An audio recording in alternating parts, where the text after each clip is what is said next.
वंदे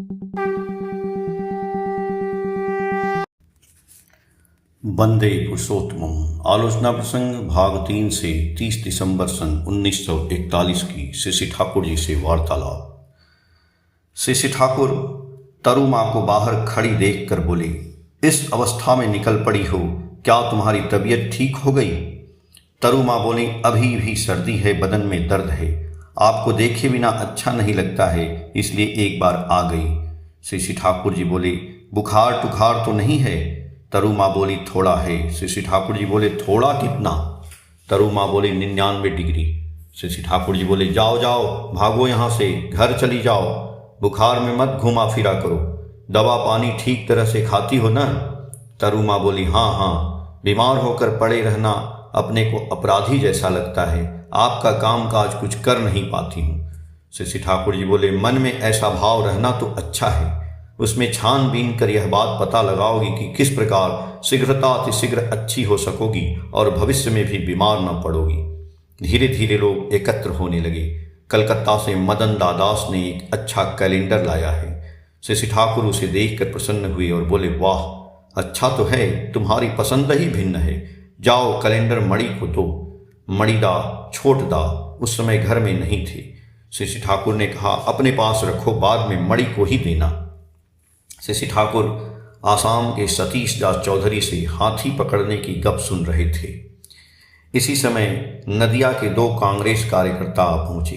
एक बेंच लाकर दी गई। प्रणाम करने के बाद वे उस बेंच पर बैठे। श्री ठाकुर जी बोले, आप लोग कब आए हैं? एक व्यक्ति ने उत्तर दिया, हम लोग कल पवना आए थे, वहीं से यहाँ आए हैं। आपका नाम सुना है, किंतु साक्षात्कार करने का सुयोग नहीं मिला था, इसीलिए आए। श्री ठाकुर जी बोले, जो हो आ गए, इसीलिए भेंट हो गई, अच्छा हुआ, यहाँ रहने से और भी आनंद होता। उक्त सज्जन बोले, हम लोग कांग्रेस के काम से आए हैं, वहीं रहना जरूरी है। श्री ठाकुर जी बोले, वह तो ठीक है, फुर्सत की घड़ी में जब अवसर मिले तो यहाँ आ जाएं।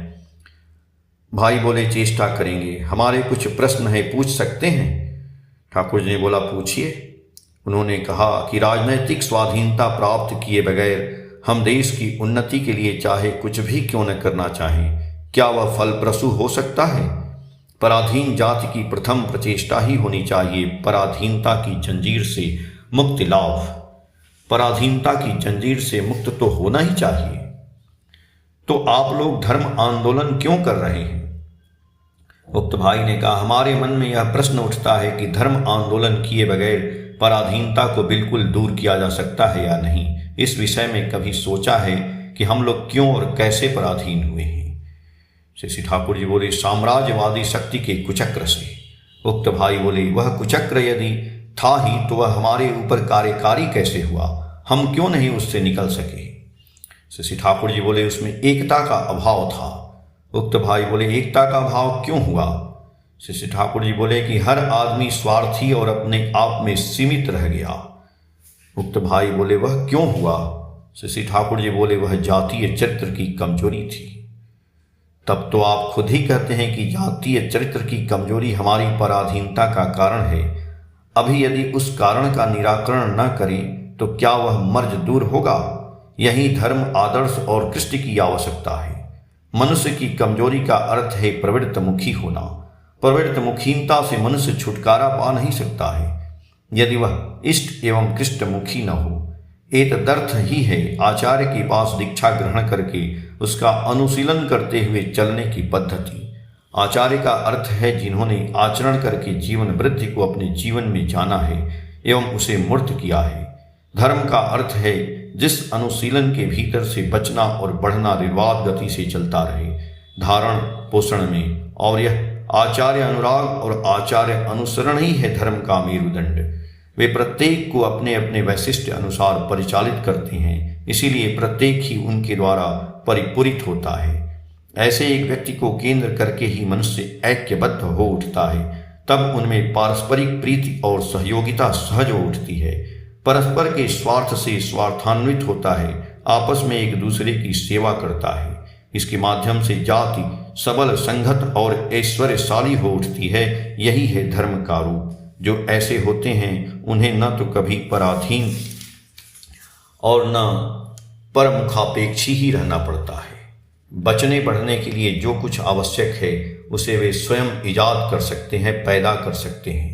बाहर से आने वाली शक्ति की कोई उपयोगिता ही नहीं रह जाती और इसीलिए गिर जाने को बाध्य हो जाते हैं। अतः मैं सोचता हूँ इस भित्ति पर खड़े होकर यदि हम नहीं चलें, संगठित व सुसंकृत न हों, तो चाहे जितनी भी हुज्जत क्यों न करें, उससे हमें कोई वास्तविक लाभ नहीं होगा।